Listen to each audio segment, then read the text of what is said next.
जय हिंद दोस्तों। आज हम बात करने वाले हैं MI20 Realme MI20 Oppo Vivo. आप ऐसी बातें सुन रहे होंगे, मगर आज हम एग्जैक्टली बात करने वाले हैं Xiaomi 20 BB के इलेक्ट्रॉनिक्स, जिसमें आप सभी टॉपिक के बारे में जो भी कंपटीशन के रिलेटेड न्यूज़ है सब कुछ इसमें देखने को मिलेगा। तो बने रहिए और पूरा वीडियो हमारे साथ देखें। तो बिना टाइम वेस्ट करे हुए डायरेक्टली हम बात पे जाते हैं कि Xiaomi हम MI से भी जानते हैं उसकी ब्रांड के बारे में। तो एक तो वो पोको एक सब ब्रांड है Xiaomi की। दूसरी है रेडमी। अब तीसरी बात करें तो MI खुद, और इसके बारे में कम लोग जानते होंगे ब्लैक शार्क के बारे में। ब्लैक शार्क भी Xiaomi या MI की सब ब्रांड मानी जाती है। तो अब पोको क्या करता है कि इंडिया में या तो आप इंटरनेशनल मार्केट में देखो तो मोस्टली मिड सेगमेंट को वो कवर करता है। अब रेडमी की बात करें तो मिड एंड प्रीमियम सेगमेंट में वो पकड़ बनाए रखे है। खुद के डिवाइसेस ज्यादा रेडमी के मिड या तो प्रीमियम सेगमेंट में आते हैं। अब MI और ब्लैक शार्क की बात की जाए तो वो टारगेट करते हैं प्रीमियम सेगमेंट को, जिसकी प्राइस बहुत हाई होती है। जो प्रीमियम लोग होते हैं, VIP लोग, वो खरीदते हैं इसके डिवाइसेस। वैसे डिवाइसेस जैसे सैमसंग के एस सीरीज है, नोट सीरीज है, या तो आप मान लो वन प्लस के बड़े बड़े डिवाइस है, आईफोन है, ऐसे ऐसे बड़े डिवाइस बनाते हैं दो। और ब्लैक शार्क डायरेक्टली कंपटीशन करता है गेमिंग मोबाइल को, जैसे आसूस का ROG हो गया। ऐसे ऐसे डिवाइस के साथ ब्लैक शार्क खुद का कंपटीशन करता है। इसीलिए MI ने खुद के ब्रांड को ऐसे 4 भाग में डिवाइड कर दिए। आप 4 पार्ट में डिवाइड करके रखा है। क्यों डिवाइड करके रखा है वो सब बात करेंगे, आगे देखते रहे। अब बात करते BB के इलेक्ट्रॉनिक्स, जिसके बारे में कम लोग जानते हैं। तो ओप्पो पहली सब ब्रांड है ओप्पो। और ओप्पो ने क्या किया, उसकी भी सब ब्रांड बना दी रियलमी। जो अभी के वक्त पे रियलमी खुद एक ब्रांड बन के आ गई है। अब दूसरे नंबर पे आता है वीवो, जिसको सब लोग जानते हैं। उसने भी खुद की एक सब ब्रांड बना ली IQOO, अगर आप जानते हो तो इसके बारे में। और वन प्लस भी BB के इलेक्ट्रॉनिक्स का ही पार्ट है, जिसे हम खुद कंपनी समझ रहे हैं। वो भी BB के इलेक्ट्रॉनिक्स ही इंपोर्ट एक्सपोर्ट करता है। अब बात करते हैं कि ओप्पो, रियलमी, वीवो, IQOO ये सब मोस्टली टारगेट करते हैं मिड सेगमेंट। और इसमें से अमुक कंपनी मान सकते हो या ब्रांड मान सकते हो, और अमुक कंपनी मिड और प्रीमियम सेगमेंट दोनों में ही अपना मार्केट या कब्जा करके बैठी हुई है। और वन प्लस है जो मोस्ट टॉपली टारगेट करता है प्रीमियम सेगमेंट को, जैसे आईफोन को टक्कर देने की कोशिश करता है वन प्लस। अब BB के ने क्या किया कि खुद क्यों ओप्पो के सब ब्रांड रियलमी बना दी, वीवो के IQOO बना दी, उसके बारे में हम जानते हैं।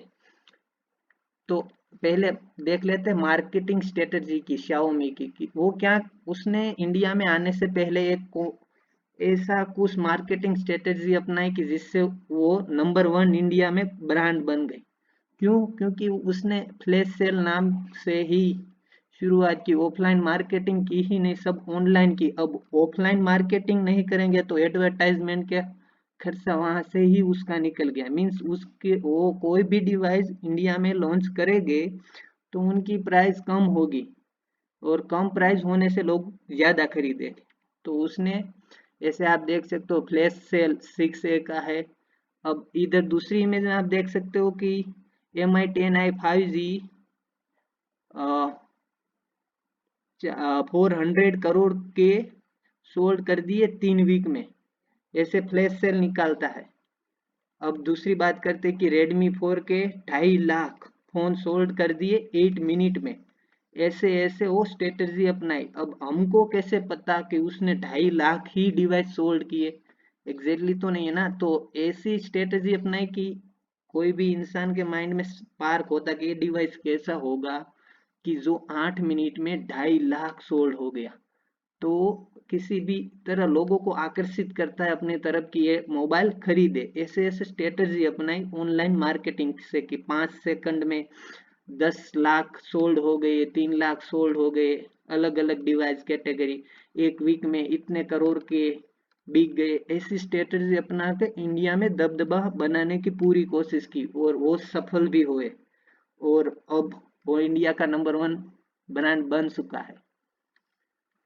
अब बात करते हैं बीबी की। ओप्पो और वीवो जब इंडिया में लॉन्च हुए ना, तो उसने क्या किया कि जैसे एमआई ने ऑनलाइन मार्केटिंग टारगेट किया, वैसे ही ओप्पो और वीवो ने ऑफलाइन मार्केट में ही टारगेट किया।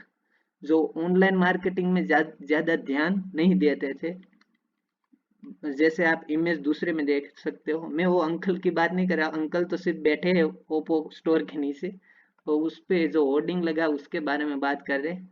वीवो वीवो भी ऐसे आप समझ सकते हो। अब मार्केटिंग और सेल्स उसने क्या किया कि ऑफलाइन मार्केटिंग इतना किया ना कि उसमें ही उसका खर्चा ज्यादा हो गया। आप देख सकते हो कि ज्यादा वीवो और ओप्पो के मोबाइल डिवाइस की प्राइस एमआई से ज्यादा होती है।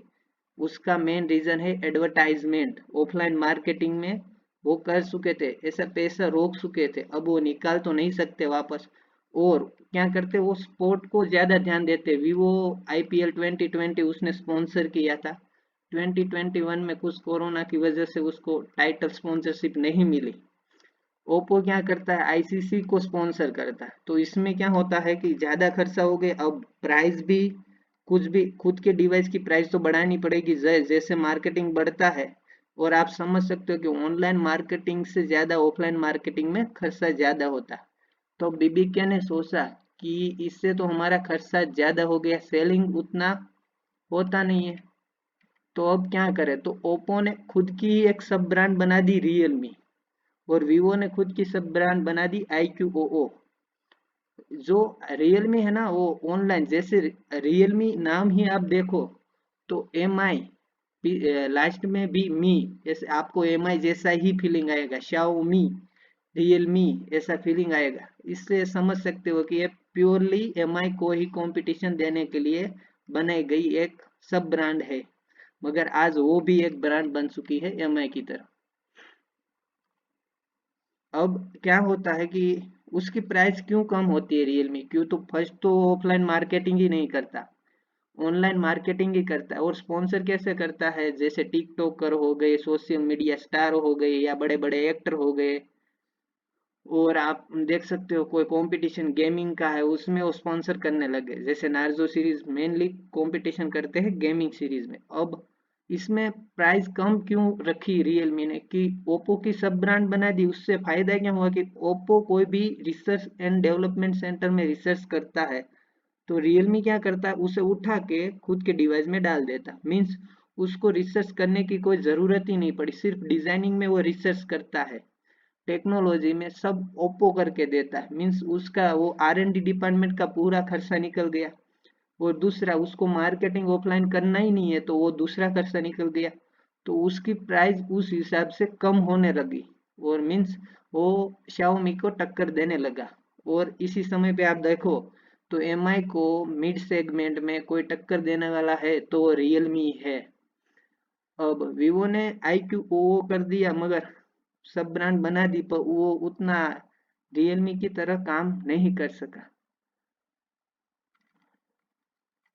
अब बात करते हैं कि मार्केटिंग में जो Q2 है, और Q2 2020 और 2021 में डिफरेंट क्या है मार्केटिंग में, आप देख सकते हो कि 2020 में 90.7% मार्केटिंग था MI में। सब कुछ आता है, Xiaomi, पोको, ब्लैक शार्क, आप सबका मार्केट मिला के 90.7% था। सैमसंग का 24.6% था, वीवो का 11.8% था, रियलमी का 7.6% था। आईटेल आईटेल तो मोस्ट ऑफली टेबलेट पे काम करते हैं, तो उसको मान के निकाल देते। अब Q2 2021 में आप देखो तो MI का मार्केटिंग बढ़ा है, डेफिनेटली 20.5% हो गया है। वैसे सैमसंग कम हो गया, मार्केटिंग 60.6% ही रहा।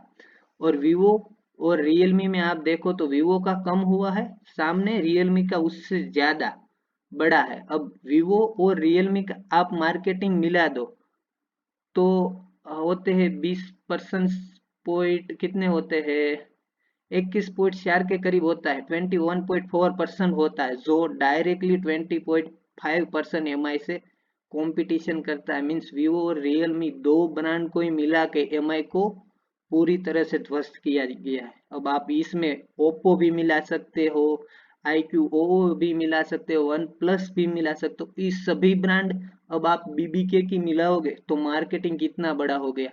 आप ऐसे देखो ना तो बीबीके इलेक्ट्रॉनिक्स नंबर 1 ब्रांड हो जाएगी इंडिया में, एमआई की जगह ले लेगी, और एमआई की सब ब्रांड मिला के भी 20.5% ही मार्केटिंग है।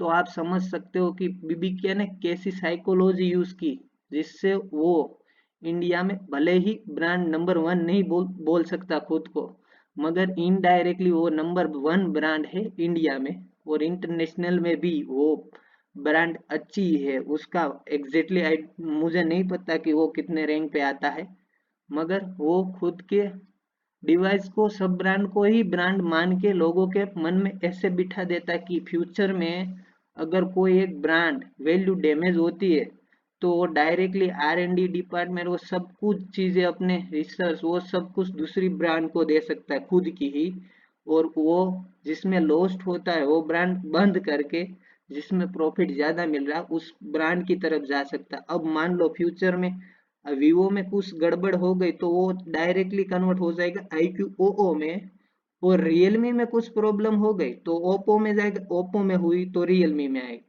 तो मीन्स कि एक ब्रांड तो उसकी जीवित है ना, वही समझ लो आप, वही है मार्केटिंग स्ट्रेटजी। अब सैमसंग एक ही लौता है जो नॉन चाइनीज कंपनी है इंडिया में जो कुछ कर रही है। अब इतनी ही आज, अब आपको इसके बारे में और वीडियो चाहिए तो मुझे कमेंट में जरूर बताएगा, और मैंने आज बताया उसमें कोई आपको डाउट है, कोई प्रश्न है, कोई क्वेश्चन है तो कमेंट सेक्शन में जरूर बताइएगा, और दूसरा वीडियो चाहिए इसके बारे में तो भी जरूर बताना। तो दोस्तों आपको हमारा वीडियो कैसा लगा वो जरूर बताना, और साथ में अच्छा लगा हो तो सब्सक्राइब एंड लाइक करना और अपने दोस्तों के साथ शेयर जरूर करना। ऐसे ही वीडियो देखने के लिए बने रहे हमारे साथ। अगर आपको नेक्स्ट पार्ट चाहिए तो प्लीज कमेंट सेक्शन में जरूर बताना।